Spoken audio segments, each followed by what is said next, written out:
For decades, the Whittaker family lived quietly in the hills of West Virginia, mostly unnoticed by the outside world. Their lives followed a rhythm that didn't change much with time. Same porch, same routines, same familiar faces sitting side by side day after day. They weren't perfect. They weren't polished. But they were together. And for them, that was everything. People who grew up nearby knew the family as a constant presence. You could drive past their place year after year and see the same figures sitting outside, waving or nodding, existing in a way that felt untouched by the rest of the world's urgency. The Whittakers didn't chase trends, success, or attention. They survived.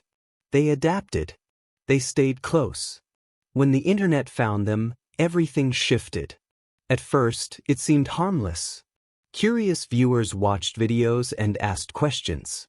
Some laughed, some felt uncomfortable, some felt protective. Others felt sympathy. Slowly, attention turned into fascination, and fascination turned into obsession.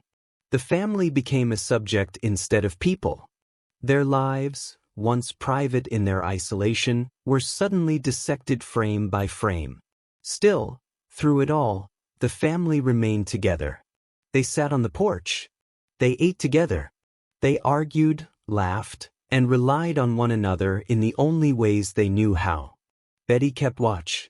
Larry spoke when needed. BJ moved in and out of trouble but always came back. Timmy, Ray, and Lorraine existed within the boundaries of the world they understood, supported by familiarity and routine. That was the picture Mark returned to in the spring, years after his first visit had carried their name far beyond Raleigh County. He arrived without ceremony, just a man with a camera and the strange power that camera had created.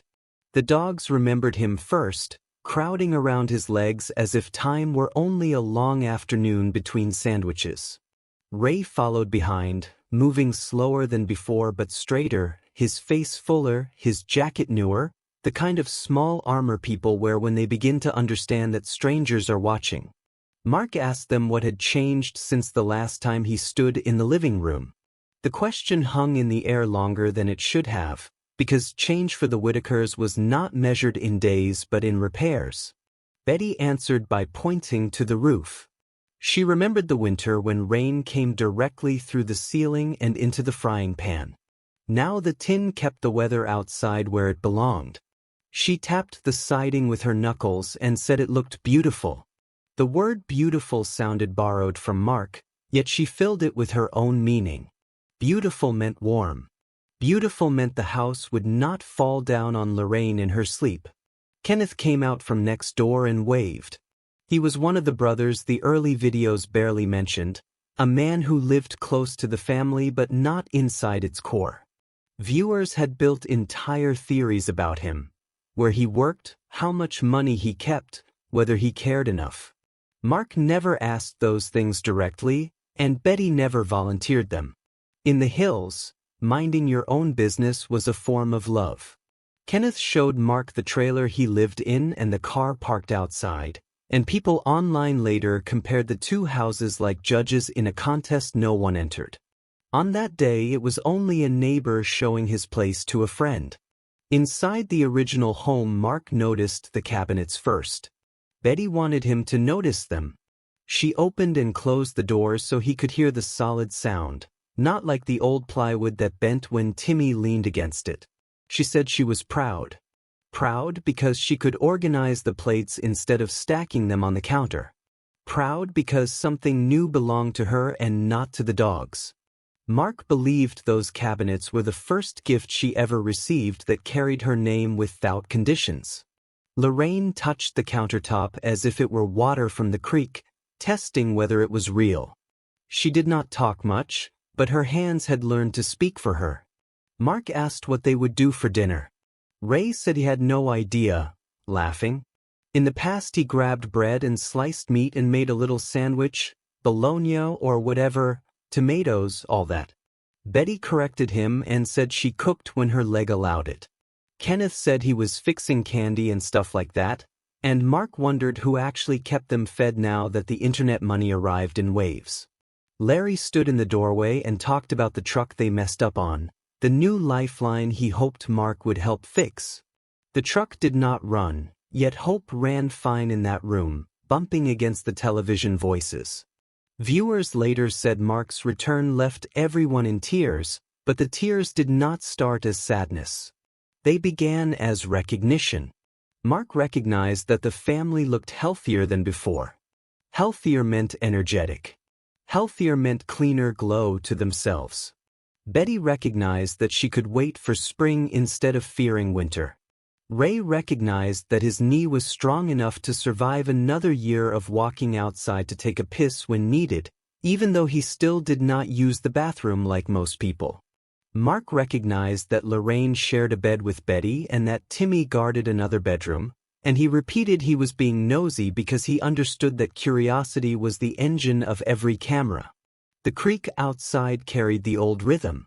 It reminded visitors from the south of Tennessee and northwest Georgia, North Carolina, northern Alabama, the kind of landscape people love having a house put on. Kenneth said that was where he lived. Mark said the siding looks beautiful and asked to see Ray's bed in the living room. The dog liked the bed too. The heater burned wood. Mark had bought that chair. He asked what Ray liked to watch on television, any game, anything, and Ray answered one word at a time the way he always had. What nobody recognized on that first day was how heavy the new rhythm would become. The internet rhythm arrived with YouTube comments, protective and cruel in the same sentence. Why are you taking advantage of these guys? Why is Mark doing this? Mark believed at the end of the day the Whittakers were better off. He believed attention had improved the quality of their lives a bit. Bit by bit the house filled with objects that looked like ordinary American life. Cabinets, siding, several cars, a four-wheeler, remote control guarded by Timmy. Those objects created a second family online, a family of strangers who felt sympathy without understanding the rules of the hills. Mark sat beside Betty and asked again what happened next door and who slept in each room. Betty answered patiently. She was proud of the list of repairs and proud of surviving winter, yet she did not understand that strangers measured love differently. Larry measured love by the truck that needed fixing. Kenneth measured love by stepping in and doing a bit more work. Ray measured love by the living room sofa where he slept all year long. Lorraine measured love by touching the new countertop. Timmy measured love by guarding the remote. Mark measured love by returning with money in his pockets and believing he helped them tremendously. The overarching theme Mark carried back from California was simple. Do not judge the family or judge Mark on what he's doing. He said the Whittakers are just one small piece of the great work he does and that most of his stuff is out in California. Yet the hills of West Virginia were not California, and the blend he put into those videos was unique because the Whittakers had learned to rely on one another without cameras. Mark believed the family were better off after meeting him, and Betty believed the cabinets were the part that mattered most. Ray believed spring was coming. Larry believed Mark and his team were the new lifeline. Lorraine believed the countertop was real. Kenneth believed he could receive a new car without belittling the older vehicles. Timmy believed the remote was a medal. Mark asked the truth to be told, and Timmy laughed. Betty smiled. Perhaps for the first time in her whole life she was able to smile and say something she received something about her. Mark believed that recognition was the reason to return again and reiterate that this is gift to me. He bought that chair. The heater burned wood. The siding looked beautiful. The roof shone like mirror. The creek reminded visitors from the south of Tennessee and northwest Georgia, North Carolina, northern Alabama. The family watched television whenever they wished, and Mark believed attention had improved their quality of life a bit. What happened this time would later leave everyone in tears because recognition grows heavier when strangers are watching. On that spring day, it was only a man returning to a porch filled with dogs and adults who survived winter, a family who remained together within the boundaries of the world they understood, supported by familiarity and routine, straighter and healthier glow to themselves, proud of cabinets and siding, hopeful about truck that needed fixing, patient with Mark being nosy, laughing about sandwiches and any game on television, waving or nodding the way they always had beyond the hills of West Virginia, where together was everything. The second return always feels different from the first, even if the road is the same. Mark drove up the narrow stretch toward the Whittaker home as though he were tracing his own footsteps laid down years earlier. The mailbox still leaned, the creek still cut through the property like a quiet sentence that never finished, and the dogs still announced visitors before any human voice had time to rise. From a distance, the house looked steadier than it once had. The tin roof caught the light, and the siding wrapped the old structure in a skin that made it appear almost ordinary. Ordinary in the way that hides complicated histories behind straight lines. Betty remembered the day Mark first knocked on the door and how she did not want the town to be known. Back then she feared that strangers would drive past year after year and see the family dissected frame by frame. Now strangers came anyway, guided by fascination that had grown into obsession.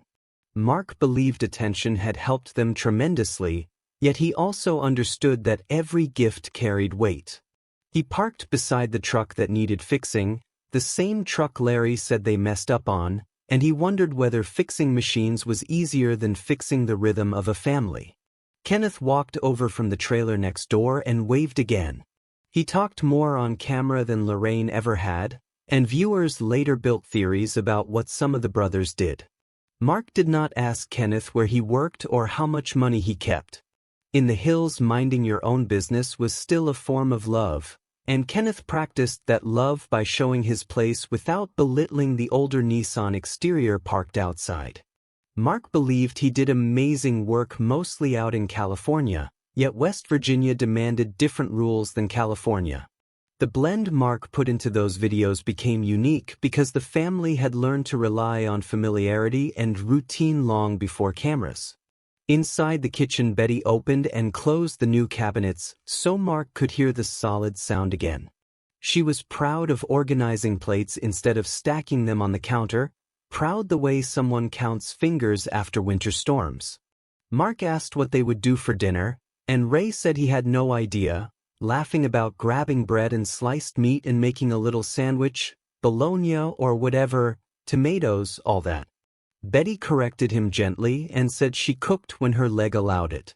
Kenneth claimed he was fixing candy and stuff like that, and Mark wondered who actually kept them fed now that internet money arrived in waves like a second family online. Lorraine touched the countertop as if testing whether it was real. She did not talk much, but her hands had learned to speak for her, and Mark believed those hands showed healthier glow to themselves than before. Healthier meant energetic. Healthier meant cleaner jackets and straighter faces. Mark recognized that Ray slept all year long on the living room sofa where the dog liked the bed too. He recognized that the heater burned wood and that he had bought that chair Timmy guarded like a medal beside the remote control. Recognition became the reason Mark returned again and reiterated he helped them tremendously without judging the family or judging Mark on what he was doing. The living room still carried the old rhythm Mark had watched through a screen for years. The television voices filled the house whenever they wished, any game, anything, and Timmy guarded the remote like proof that boundaries could exist even after the door never locked again.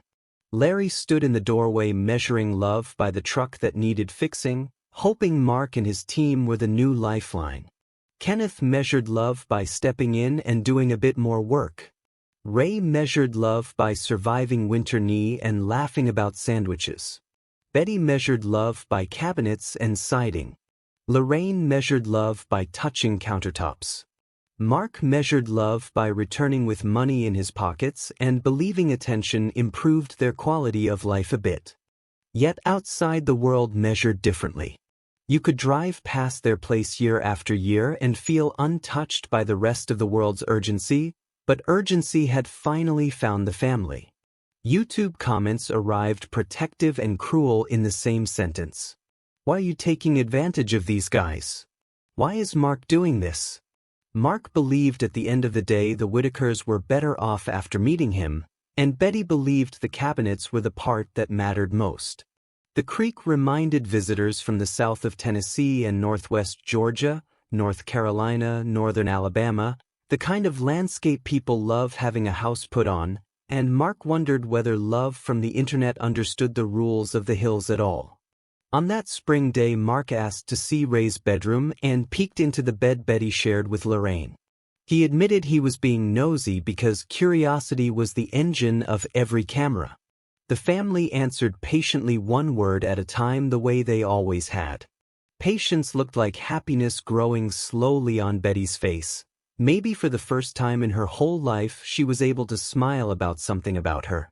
Mark recognized that tears viewers spoke of later did not start as sadness but as recognition becoming heavier when strangers were watching.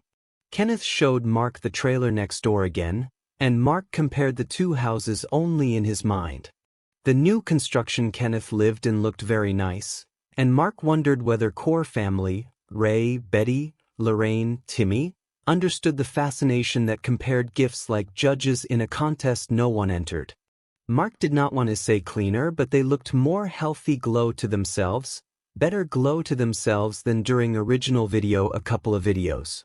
Mark believed that was testament to everybody that donated money to the family and that he helped a lot of people through amazing work, mostly out in California. The dogs crowded around his legs as though time were only long afternoon between sandwiches. Ray moved slower than before but straighter, his jacket newer, the kind of small armor people wear when they begin to understand strangers are watching. Larry talked about the truck again, and Mark said, "We can help you with that." Kenneth laughed and said he was fixing candy and stuff like that. Lorraine touched the countertop again. Timmy guarded the remote again. Betty opened the cabinets again. Mark recognized the roof and siding again. Recognition grows heavier each return, and Mark wondered what happened this time would later leave everyone in tears because weight of the internet rhythm never matched the creek rhythm. Mark stepped outside toward the beautiful creek and asked what was going on in the back. In the creek, show me, take me.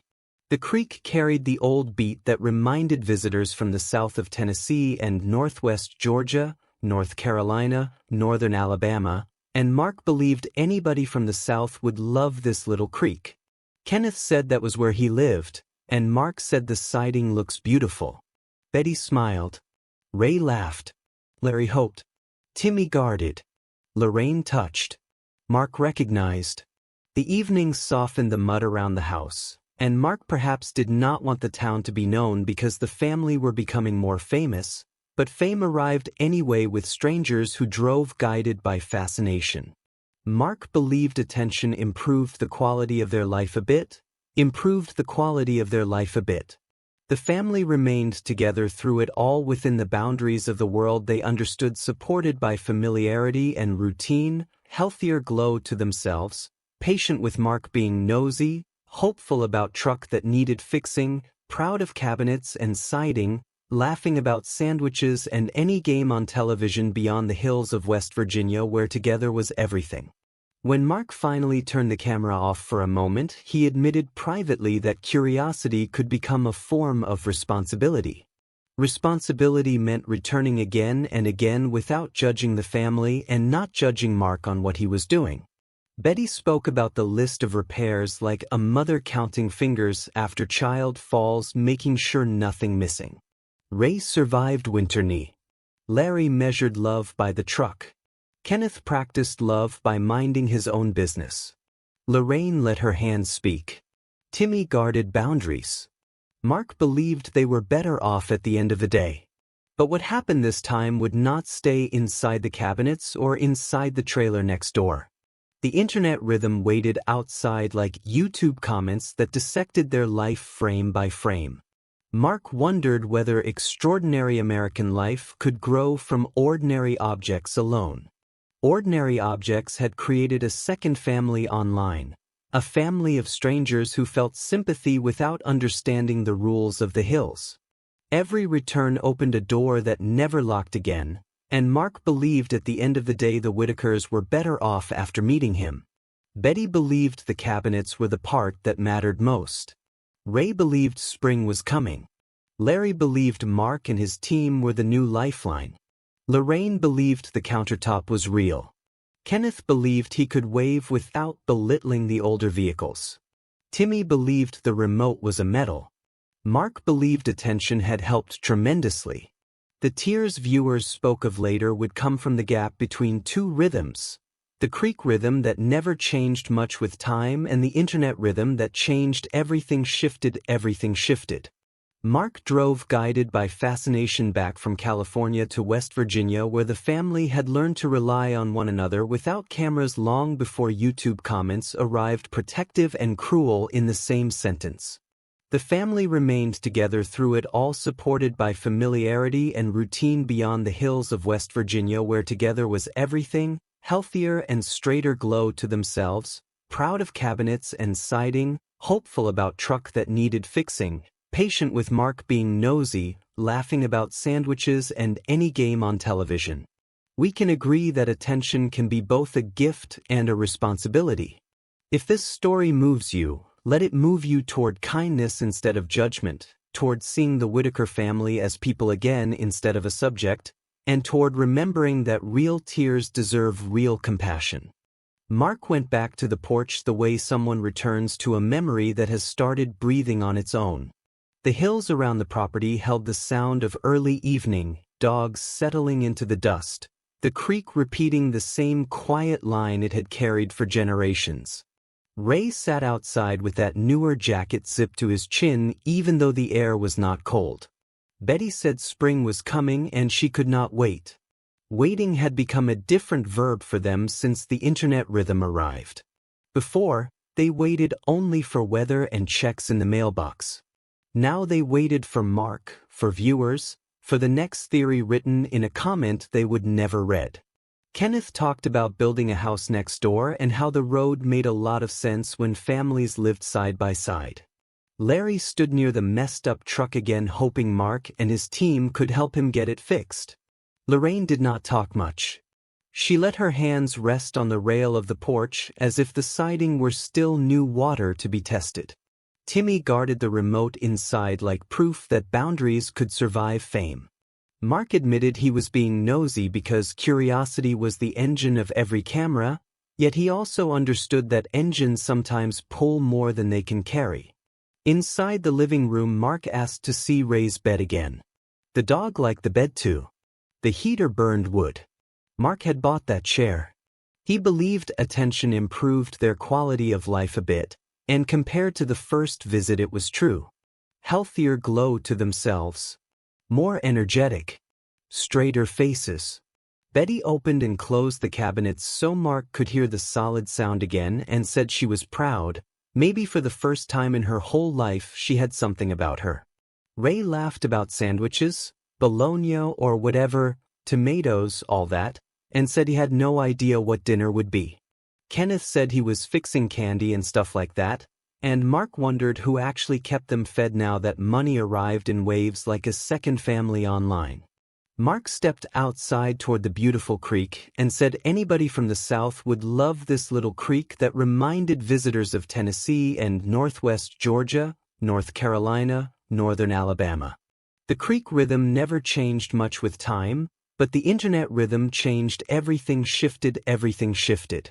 You could drive past their place year after year and feel untouched by the rest of the world's urgency, yet urgency had finally learned their names. YouTube comments arrived protective and cruel in the same sentence, asking why Mark would do this or why people would bring attention to them. Mark believed at the end of the day the Whittaker family were better off after meeting him, and Betty believed the cabinets were the part that mattered most. What happened this time did not start as sadness but as recognition.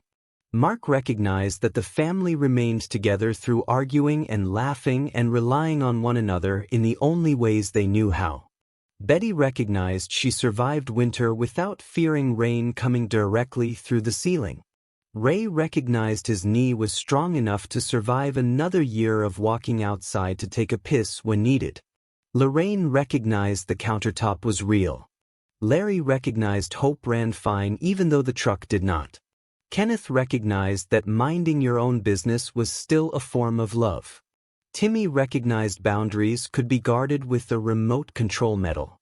Mark recognized that curiosity could become a form of responsibility.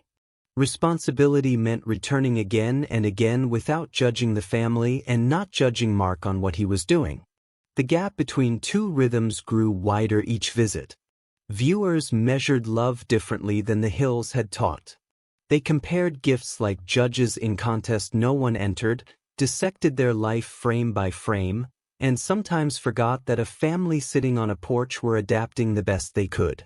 Mark believed attention improved their lives a bit, yet he also wondered whether extraordinary American life could grow from ordinary objects alone. Roof, siding, cabinets, floor, several cars, a four-wheeler, chair he bought.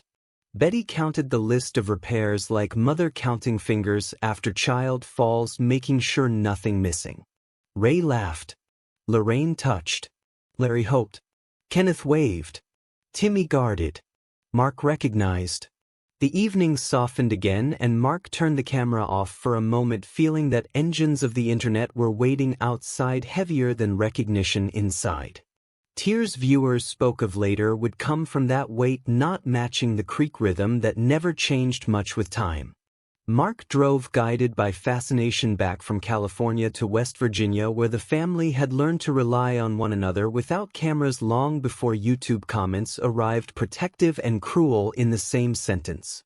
The family remained together through it all, supported by familiarity and routine beyond the hills of West Virginia, where together was everything, healthier and straighter, glow to themselves, proud of cabinets and siding, hopeful about truck that needed fixing, patient with Mark being nosy, laughing about sandwiches and any game on television. Comment below. If you watch the story, remember to see the Whittaker family as people again. Real tears deserve real compassion. And kindness matters more than judgment in any rhythm that finds its way to their porch. The visit that followed was the one people would later talk about in lowered voices. Mark had returned many times, but on this day the family understood something unspoken was being carried toward them along with the usual bags and greetings. The porch looked steadier in the spring light, yet steadiness can be fragile when it is built partly from the hopes of strangers. Ray sat in the familiar chair, the chair Mark once bought, and he rocked forward with the careful motion of a man learning his own strength. Betty watched the dogs circle Kenneth's legs and Larry's boots, and she counted the family with her eyes the way she used to count the repairs: roof, siding, cabinets, floor. Counting had become her language for keeping the world in order. Mark asked again how they had been, and the answers came in fragments just like before, but the fragments sounded warmer. Kenneth said he was staying next door. Larry said the truck still needed fixing. Lorraine smiled without much talking. Timmy guarded the remote inside while the television filled the room with any game, anything. Mark believed attention improved their quality of life a bit, yet he also felt the bit growing heavier in his pockets. He wondered privately whether returning with money was enough to protect the rhythm that had kept them together for decades. The hills around the house carried the sound of early evening, and the creek repeated its old quiet line. Mark stepped toward the back again, asking to be shown the beautiful creek, the landscape that reminded visitors from the south of Tennessee and northwest Georgia, North Carolina, northern Alabama. Anybody from the South would love having a house put on this little creek, he said, and Betty agreed by tapping the siding with her knuckles as if beautiful meant warm, meant safe, meant the house would not fall down on Lorraine in her sleep. Lorraine followed behind, touching the rail of the porch, letting her hands speak for her the way they always had. What happened this time did not start as sadness but as recognition becoming louder than machines. Mark recognized that Ray still slept on the living room sofa all year long and that the dog liked the bed too.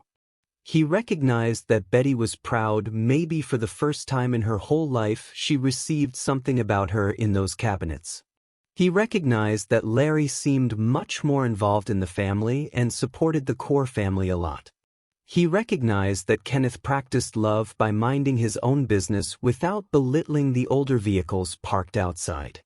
Recognition grows heavier each visit, and Mark felt that weight not matching the creak rhythm that never changed much with time. Viewers outside did not see the weight immediately. You could drive past their place year after year and feel untouched by the rest of the world's urgency, yet urgency had finally learned their names through YouTube comments protective and cruel in the same sentence, asking why Mark would do this or why people would bring attention to them. Mark believed at the end of the day the Whittaker family were better off after meeting him, and Betty believed the cabinets were the part that mattered most. But belief from the internet sometimes forgets that real people do not live inside lists or theories. They live inside fragments of talking, fragments of smiling, fragments of surviving winter knees and sandwiches, bologna or whatever, tomatoes, all that. Mark turned the camera off for a moment and took a step back again, reiterating in his own mind that this was video production by Mark Lada, mostly out in California. Yet California could not teach the rules of the hills. The family had learned to rely on one another without cameras long before the door never locked again after the first visit. Returning again and again had become Mark's form of responsibility. Responsibility meant not judging the family and not judging Mark on what he was doing. Betty measured responsibility by counting fingers after child falls, making sure nothing missing. Ray measured responsibility by surviving spring coming. Larry measured responsibility by hoping machines could be fixed. Kenneth measured responsibility by waving from next door. Lorraine measured responsibility by touching countertops. Timmy measured responsibility by guarding boundaries with a remote control medal. Mark measured responsibility by believing attention helped tremendously. The evening softened the mud around the house again, and the porch filled with dogs settling into dust. Ray asked what they would do for dinner tonight and said he had no idea. Betty said she cooked when her leg allowed it. Kenneth said he was fixing candy and stuff like that, laughing. Larry hoped Mark and his team were the new lifeline. Lorraine did not talk much, but she followed along. Timmy guarded the remote inside. Mark believed they looked healthier, glow to themselves, straighter faces, better glow to themselves. Recognition became louder than sadness, and that loudness would later leave everyone in tears because gap between two rhythms grew wider. The internet rhythm waiting outside and the creak rhythm that never changed much with time. Mark sat beside Betty and asked the truth to be told, and Timmy laughed inside. Mark believed attention improved their quality of life a bit. Yet he also wondered whether extraordinary American life could grow from ordinary objects alone. Roof shining like mirror, siding beautiful, cabinets proud, floor straight, several cars, four-wheeler, chair he bought, sofa. Ray slept all year long. Betty counted the list again like mother counting fingers. Ray laughed again about sandwiches. Larry hoped again about truck. Kenneth waved again from trailer next door. Lorraine touched again the countertop. Timmy guarded again the remote. Mark recognized again the weight growing heavier in his pockets. The family remained together through it all, supported by familiarity and routine beyond the hills of West Virginia, where together was everything, and Mark believed at the end of the day they were better off after meeting him. But recognition carries responsibility, and responsibility must learn to follow the quieter beat of the creek instead of the louder beat of strangers. They walked with Mark to the edge of the yard as the dogs followed the familiar path. The roof, the siding, the cabinets, each repair proved that something had changed, yet the creek kept the same patient beat it always had. Ray waved. Betty counted faces with her eyes. Lorraine touched the rail and smiled without much talking. Larry hoped the truck would finally run. Kenneth stood next door minding his own business the way the hills taught him. When the camera left, recognition stayed behind, heavier than any gift. Thank you for watching this video. Click here to watch another video that might interest you.